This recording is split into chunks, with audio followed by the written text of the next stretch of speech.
Hello, everyone. On to my third review really fast. I do have stuff to do, so unfortunately I can't make too many of these in a row. Um, but we're moving on to Tuesday night. One of the two shows I watched then, NCIS. And I know it's a very popular show. Um, and frankly, I can't do what I did with Gotham and Fargo because way more than one season. They are currently on their 13th season, still going fairly strong, too. Um, I think part of that has to do with they have a great team dynamic. Um, and this is consider this the most recap you're going to get from this show. But obviously, you've got the leader, Agent Gibbs, and he just doesn't take crap. He very rarely seems to find humor in anything. Like even funny stuff, like he's still sitting there just, what do you got? And just hardly ever smiles, and when he does, it's genuine. You can see. But they've got a good leader. They have good agents on the team, and if you don't know what NCIS is about, it's basically like they're like the FBI, but for the Navy. They're anything involving the Navy, any crime involving the Navy or the Marines, they step in, and it's their job to solve that crime. Um, which surprisingly, a lot of crimes happened involving the Navy. Uh, 13 seasons worth apparently. But some of the episodes are very well done. Some of them are just typical crime shows. Just crime happens, uh, finding clues, catching the bad guy. But then there are some episodes that are, it's kind of like a running storyline for the whole season. That this is the main bad guy and stuff happens. They go through certain crimes, but in the background still chasing this one bad guy. And that's one of the nice things about it is that because we're kind of in a, I want to be careful what I say here, but terror does kind of drive our society nowadays. We're very much fear-based. Like, if something scares us, we want it changed, or we don't want it changed, or whatever. That's what we focus on, whatever scares us the most, I think. And so the fact that they're dealing with some terrorist threats on the show does help propel the story forward, because you know there are constant threats from everywhere, and it's a good example for this show, because they could they could attack from anywhere. They could attack from the sea. So NCIS is there to stop them. Um, but anyway, season 12, I actually didn't get to see live because I was still catching up on the first 11 seasons. So I finally got to catch up on season 12 on Netflix before 13 started, and very much cliffhanger ending, which surprised me. Um, Not too much because I understand why they did it. You gotta keep the interest in the show going, so cliffhanger. Come on, come back for the next season. Um, but season 12 was a little bit different. Um, they ended season 11 not on a cliffhanger, but they bring in like this bad guy out of nowhere who turns out, if you haven't seen the show, you're not gonna know anything about anything. Um, but one of the very first villains on the show, one of the first main villains on the show, he killed one of the main cast members in season 2. Um, Very much like, kind of like Gibbs's anti-Gibbs almost. He was like the main enemy for a while before actually his sister. I'm not going to try to explain it. If you have not seen the show, just it's on Netflix. Go binge watch it. It's very easy to binge watch. Very funny, keeps you interested, um, and you really get invested in the characters. Like there's always running jokes, and the running jokes really do keep it going because you enjoy seeing these jokes pop up again and again and again. The little head slaps from Gibbs. Um, but anyway, so season 12, there was this guy who was related to the main villain from the first couple seasons, um, who was kind of trying to get revenge for his, can't remember if it was brother, he was related to him somehow. Or I think they're just friends, maybe really good friends. But basically, he was looking to get revenge. Did kill somebody fairly important to the show. She had been in it for a while, and so all that happened, but that ended like mid-season, and then they kind of brought in a new set of villains. They were younger, called themselves the Calling, and basically they were recruiting kids to pull off acts of terrorism, which is very hard hitting if you think about our day and age, like how media driven, this younger generation is, and it really spoke a lot to today's, like a lot more than normal NCIS, because there are messages about our day and age, all the stuff going on right now, the social stuff, the everything, the economy. But this was very much like a hard hitting. This is reality. This is happening right now. So anyway, Gibbs gets close to this kid who he was trying to save, and then they go and kill the kid's adopted parents. This evil organization, and it leaves off with that kid being turned back. They don't know if they tortured him or what, but he was supposed to kill like whoever he first saw at this little hideout that they found him in, and he didn't. So they forced him to find Gibbs in this crowd at the end of the episode and shot him twice, once in the knee, once in the chest, and that's how it leaves off. But anyway, got kind of off track there for a second. Going back to the cast, you've got Gibbs as the leader. You've got Tony DiNozzo, who's like he's the goof off guy. He just cracks jokes, makes movie references, but he has his moments of this is the job that he loves, and he does it very well. He's a good agent. He's a good detective. He has very good skills, and some of my favorite episodes are the ones where he kind of has to step up and be the leader, because you know he can, but oftentimes it doesn't seem like he can because of how much he goofs off. You've got Timothy McGee, who is he's the butt of a lot of jokes because he's a nerd, he computer geek, all that good stuff, but very much loyal to a fault almost. Always does the right thing, almost always. But the relationship between him and Tony, he wasn't always on the show. He came in somewhere in the second season, I believe. But the relationship that they have as friends, I mean, it's really grown. And even though Tony gives him a lot of crap, you can tell that they look out for each other. And then you got Agent Bishop, who has only been on for one season, I think. Or I think she came on season 12. No. She came on season 11. Ziva, once again, haven't seen it, you don't know who she is, but yeah, Ziva left the team and then she stepped in. Fairly interesting agent. She's finally learned most of Gibbs's, I guess, tendencies.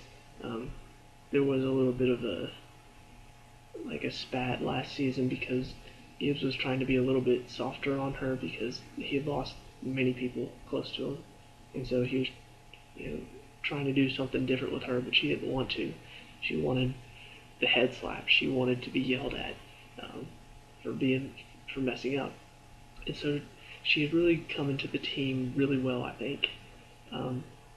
She's very, very smart.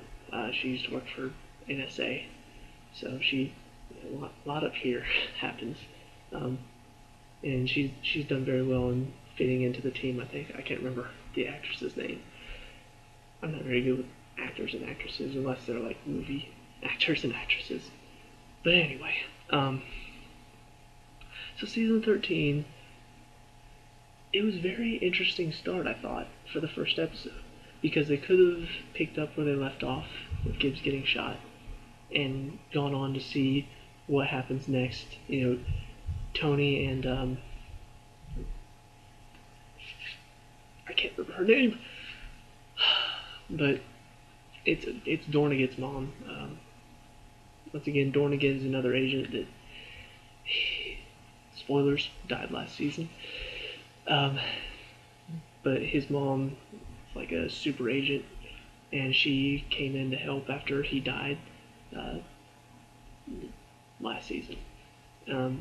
So they could have went straight into Tony and her just stepping in where Gibbs, got shot, stepping in and finishing the job, taking out the calling. But instead, they have the first half of the episode is Gibbs kind of, he's being worked upon by the doctors. Pretty funny doctor too. Like, he cracked a bunch of jokes. He's very much like he's almost as bad as Tony. But he's kind of a funny guy, a little bit quirky. But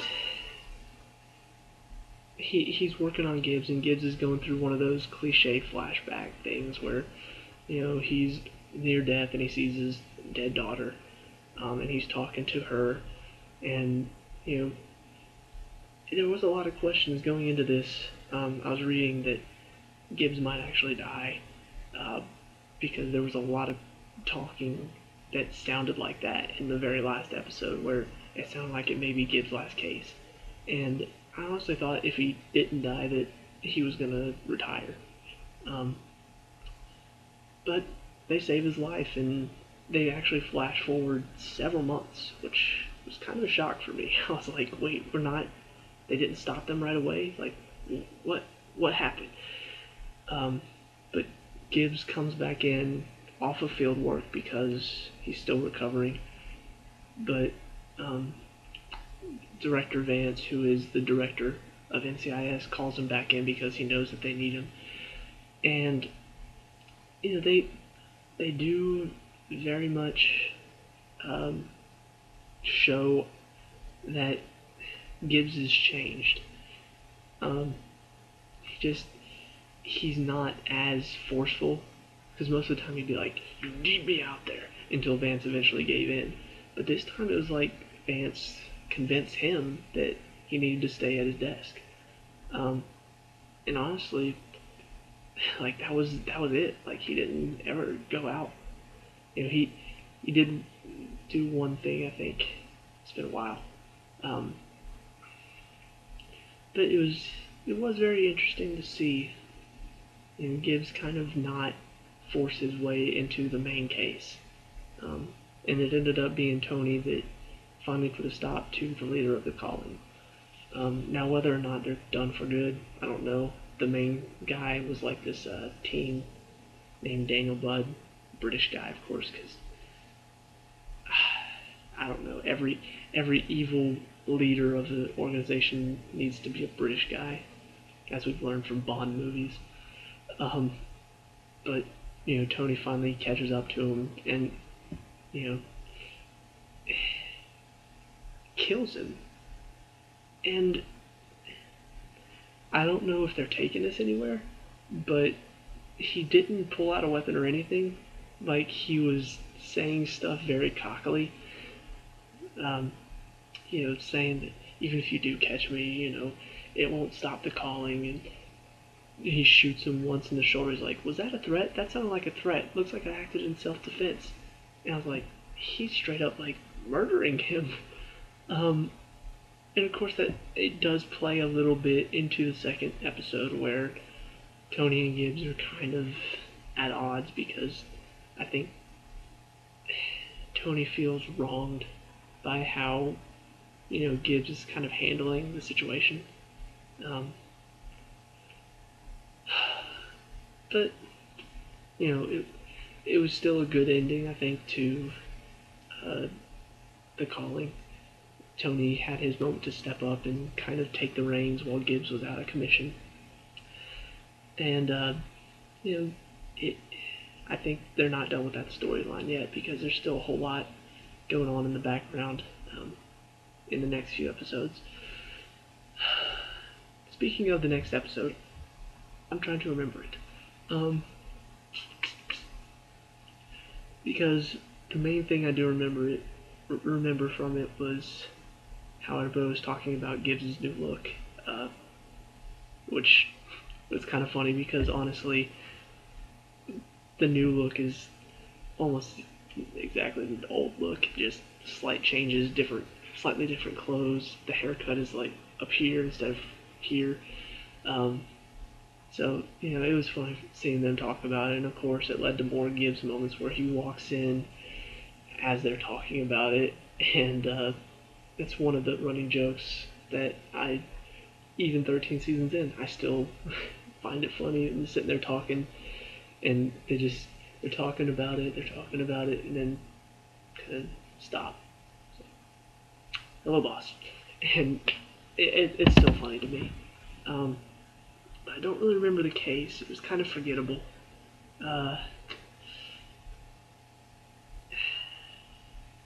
No, it was about this one guy who kept calling in tips, and they never believed him. Every single time, it was like this robbery or something, I believe. I may be wrong. Don't quote me on that. That may be the third episode.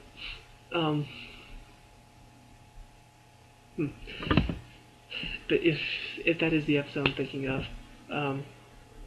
it was the case itself was actually interesting. The ending though was not as interesting because this guy was constantly calling in, tips about this robbery that he thought there was a second man, but everybody else in the world knew there wasn't a second man. And so when he gets killed, everybody's like, "What if there was a second man?" It turns out that he saw these people living across the street, and this woman had stolen the identity of this guy's wife, and it turns out they had killed her, and I forget what they were trying to do. There was something they had planned something. It was kind of, like I said, the ending wasn't all that great. It was a cliche, like McGee was with the girl pretending to be the wife, and they find out that they have enough info to arrest them, and so Bishop tries to call McGee, and he doesn't answer his phone while he's with the wife. So he doesn't answer it, and you're like, why wouldn't you answer that? Like, it didn't make a lot of sense. And then Bishop goes into the house across the street where the people are because the wife is with Mickey and the husband leaves. And she goes in, and of course, she left her phone. Oh no, what's that gonna do later? And so it was very cliche in that effect. The story was kind of forgettable. You did get to see a little bit of McGee and Bishop interacting because he spoiled a romantic thing, her anniversary surprise for her husband, which she didn't even tell him it was an anniversary surprise, so how is he supposed to know? And then, of course, they have to go undercover as a married couple, so tension arises. The only thing I really remember from that episode was the way that Bishop, like the guy obviously shows up because he figures out something's wrong. He calls his wife, she tries to run away. McGee and Tony catch her. Or maybe it was just McGee. And then, of course, the husband comes back home while Bishop is still in the house. Abigail tries to call her on the phone. Oh no, she can't answer because she forgot her phone. I hope she doesn't die. Yeah. So anyway, Bishop and the guy fight. And the one thing I do remember was that it was kind of intense the way it ended because, like, he was choking her. She was able to get her hand on some scissors and stabbed him in the back. And then he falls and lands on the scissors. I was like, dang, like that's a hard way to go. Especially for NCIS. I mean, it's not exactly kid friendly, but like stuff like that doesn't happen. Like really rough deaths don't happen that often. Like they've had a couple headshots, but it's always like a little hole appears and no spatter or anything. But anyway, third episode I believe was where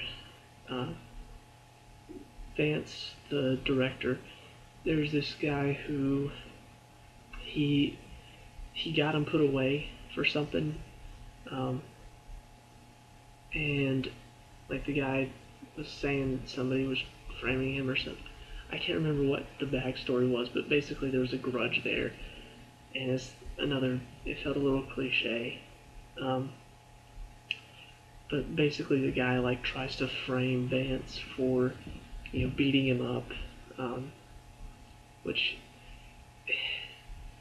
it. Don't get me wrong, like I love the show, and I still enjoy the episodes because there's still moments of fun and there were good jokes. But there's just it got a little cliche so far this season because you know where it's going. You know that the guy's going to try to frame him.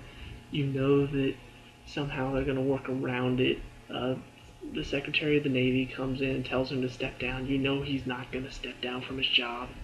If they had, I mean, that would have been really, I would have been like, holy crap, that's incredible. Like, I never would have seen that coming. Because they have done that a couple times. Like, there are some characters they killed off. There are some characters that, left their jobs that you're like, wait, what? So, in that respect, it was a little cliche. You know the guy's going to frame him. You know that he's going to get around that. You know the Secretary of the Navy is going to be okay with him. You know that the lawyer that's trying to sue them is going to turn out to be the bad guy. It just felt very same old, same old. But still good action, still funny jokes.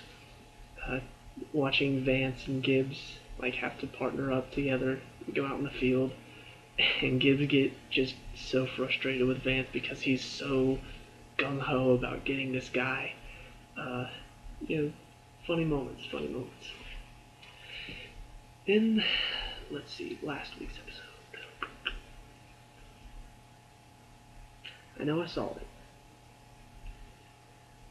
and I honestly can't remember what it was about. I feel like I'm getting these episodes mixed up, because it should... Oh well.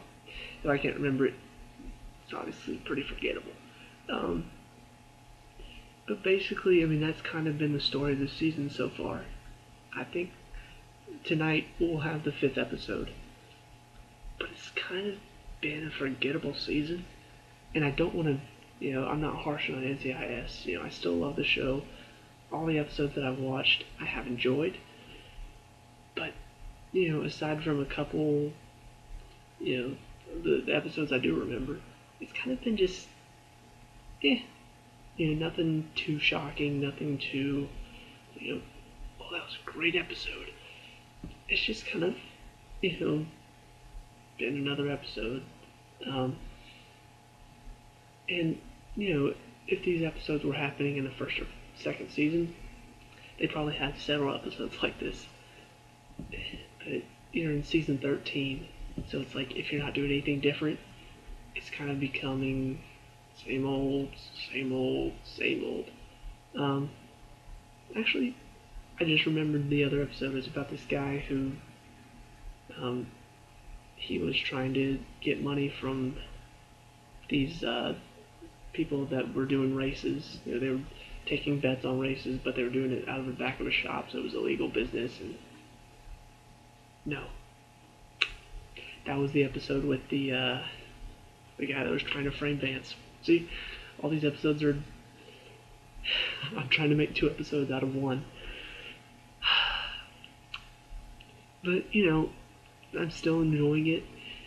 Just doing 4 episode reviews at one time.